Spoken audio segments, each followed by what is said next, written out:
Setiap musim pasti ada lah tuh pembalap yang mau gimana pun bakal selalu dibicarakan. Musim ini pun ada beberapa yang mengejutkannya, yang benar-benar paling sering dibahas itu bukan Max Verstappen ya, melainkan Lando Norris. Lando ini bisa dibilang menjadi public enemy fans F1 sekarang ya, karena beberapa alasan, dan hari ini gue mau bahas ada apa dengan Lando Norris.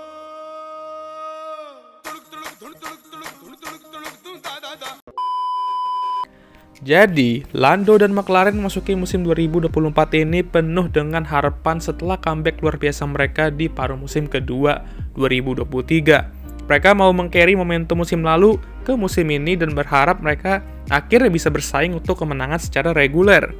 Nah, gak butuh lama untuk Lando akhirnya pecah telur dan meraih kemenangan pertamanya di F1. Ya maksudnya kalau kita hitung dari musim ini ya, bukan dari awal karir F1-nya. Lu so asik bang. Nah, setelah itu, pastinya Lando nggak mau berhenti ya kan? Dia ingin terus nge-push untuk ngeraih kemenangan lagi dan lagi. Nah, di saat yang sama, McLaren membawa upgrade, di mana itu bisa dibilang menjadi mobil tercepat di grid F1 2024 sekarang. Ya, bahkan lebih kencang dari Red Bull. Itulah kenapa dia mulai bisa menantang Max, dan bahkan mengalahkannya.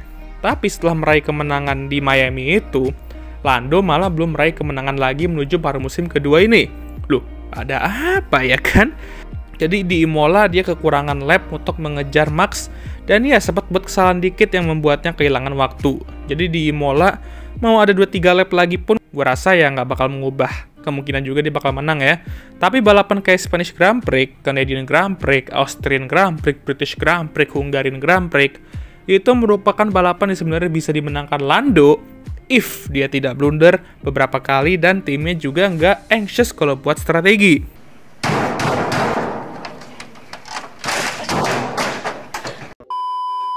Gue udah bahas keblunderan timnya di video sebelumnya itu yang 2-3 minggu yang lalu, gue lupa.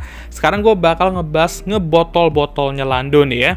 Di Spanish Grand Prix start dia jelek, dan kelamaan stuck di belakang George dan Max ya udah menjauh. Dia justru nyalip George di lap kedua atau lap 3 gitu ya. Di Austrian Grand Prix, di sprint dia ngasih celah ke Max untuk nyalip balik, dan kita semua tahu apa yang terjadi di balapan utama pada hari esoknya. Di Hungarian Grand Prix, gue akui dia cuma ngebotol startnya aja dan tim order McLaren yang bakal gue lebih salahkan di situ. Di Belgian Grand Prix, meskipun dengan strategi go long, dia nggak bisa menyalip Max di depannya meskipun dengan ban baru, dan kita belum lagi ngomong startnya yang lagi-lagi jelek lagi startnya kan. Terlalu banyak kesalahan-kesalahan yang ia buat, meskipun McLaren juga sama aja sih ya. Ini baru musim ini loh ya, belum yang musim-musim sebelumnya dimana dia mungkin ada sempet beberapa kali kesempatan untuk menang, tapi ya balik lagi ngebotol tuh gagal ya, karena ya itulah ya. Jadi ya dari 14 balapan ini gue bisa simpulkan kalau Lando ini belum siap untuk menjadi juara dunia. Dan apakah itu salah? Enggak juga, karena ini merupakan musim pertama dia mendapatkan mobil yang bisa bersaing untuk kemenangan. Walaupun dia selalu menunjukkan pace yang kencang di musim-musim sebelumnya, itu merupakan saat dimana orang tuh gak naruh ekspektasi berat-berat banget lah. Ketika lu udah di posisi dan ekspektasi yang diberikan ke lu ialah harus menang terus-menerus, hawanya udah beda, dan tekanannya juga meningkat. Disinilah mental bakal berbicara, dan saat ini, Lando belum cukup kuat untuk melawan tekanan sebesar itu. Apalagi dia juga berapa kali terbuka mengenai kondisi mentalnya. Nah sekarang kalian mungkin bakal nanya, kenapa nih orang di head tapi segitunya? Perasaan normal-normal aja kalau pembalap tuh belum mateng dan siap gitu ya, dan akhirnya buat banyak kesalahan. Ya jelas karena kepribadiannya. Lando ini dari dulu memang memiliki kepribadian sesi gak tuh? Tapi di saat yang sama dia bisa sarkastik dan gak banyak orang ya bisa menerima hal itu. Nah kalian ingat gak ketika dia ditanya mengenai Lewis Hamilton yang memecahkan rekor sana-sini, terus dia ditanya kan, dan dia ngomong kayak gini, kalau hal itu biasa aja dan harusnya dia emang melakukan itu karena dia memiliki mobil tercepat. Siapapun bisa menang dengan mobil secepat itu. Disinilah realita mulai kena ke dia kalau yes, lu boleh punya mobil kenceng, tapi tetap aja untuk menang dengan mobil kenceng itu nggak semudah itu kawan. Itulah kenapa para Cult LH44 benci banget sama Lando ya. Lalu insiden Austria kemarin juga membuat banyak sekali fans Max dan Cultnya juga mulai benci sama Lando. Gile nggak tuh? Cuma nih orang doang yang bisa menyatukan Cult LH44 dan fans Max Verstappen. Karena itu ibarat kalian menyatukan para wibu dan K-popers. Susah, tapi bukan yang nggak mungkin juga sih ya. We don't care. Let me tell you, we don't care. Tapi meskipun dia sesi, sarkastik, suka ngelucu, dia juga memiliki sisi kepribadian yang sebenarnya bisa merugikan diri dia sendiri lebih dari kepribadian yang lain itu. Dimana dia tuh selalu keras banget sama dirinya sendiri. Oke gini, sebenarnya nggak apa-apa lo mengakui kalau lu salah, oke lu harusnya bisa lebih baik lagi.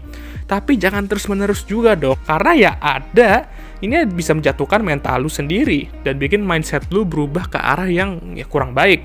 Dan terbukti, momen-momen what if yang sering Nyala keluarkan ini, itu juga benar-benar terus-menerus kena di dianya. Disinilah gue akan bandingkan dia dengan Oscar. Gue bakal bilang gini aja dah, dari segi race pace, quality pace, tire management, dan lain-lainnya berkaitan dengan performa on track, Lando sebenarnya masih sedikit unggul untuk saat ini. Tapi kalau dari segi mental, Oscar mungkin lebih unggul. Tapi ya gimana ya, orangnya aja juga terlalu kalem gini ya kan. Dalam situasi apapun aja gue rasa dia terlalu kalem cuy ya. Dan gue rasa juga detak jantungnya kalau sampai 100 itu udah kayak keajaiban dunia cuy. Langsung iya deh. Ya. Bahkan Bah Helmut sendiri ngomong kalau Oscar ini lebih kuat dari segi mental dari Lando. Nah, gue sih belum bisa bilang ini valid 100% ya. Karena Oscar belum merasakan tekanan yang dirasakan oleh Lando sekarang. Kayak belum banyak orang lah yang expect dia untuk terus-menerus menang kayak Lando sekarang. Dan kalian mungkin juga lupa juga kalau Oscar juga sempat membuat kesalahan saat dia memimpin di balapan Hungarian Grand Prix kemarin. Ya dimana itu pun posisinya dia nggak terlalu tertekan ya oleh pembalap belakang, yaitu Lando. Jadi ya itu juga kenapa kita belum bisa ngejudge, apalagi Doi juga baru masuk ke musim keduanya dan masih panjang perjalanannya dan masih panjang juga perjalanannya untuk lebih matang lagi. Intinya kondisi Lando sekarang emang sedikit mengkhawatirkan, tapi nggak perlu yang gimana-gimana banget lah. Gue yakin dia bisa mengatasi itu dan bangkit, tapi dia juga butuh bantuan timnya yaitu McLaren. Jangan sampai pembalap kencang dan bertalenta kayak Lando ini karirnya hanya stuck sebagai pembalap yang suka ngebotol kemenangan itu ya. Karena kita semua tahu dia lebih lah dari itu cuy. Cuman ya perlu waktu untuk lebih matang aja, kayak Max Verstappen pun juga kayak gitu, Charles Leclerc kayak gitu, dan hampir semua juara dunia di dunia tuh kalau matang itu emang butuh proses ya. Dan nggak bisa langsung instan kayak oh iya langsung juara gitu. Nggak, semuanya butuh proses dan butuh proses kematangan juga, oke? Juga McLaren nggak bikin ya orang kayak stres terus dengan strateginya kayak Ferrari ke Charles dan pembalap-pembalap Ferrari dulu ya. Oke lah, sekian video kali ini. Gimana menurut kalian? Jangan lupa like, subscribe, dan share video ini. Dan jangan lupa juga untuk menyalakan lonceng notifikasi agar kalian semua tahu ketika gue ngupload video baru. Jangan lupa juga untuk follow Instagram gue. Oke, sudah lelah ya. Dan seperti biasa videonya akan tutup oleh I'm Emma Watson. Thank you for watching.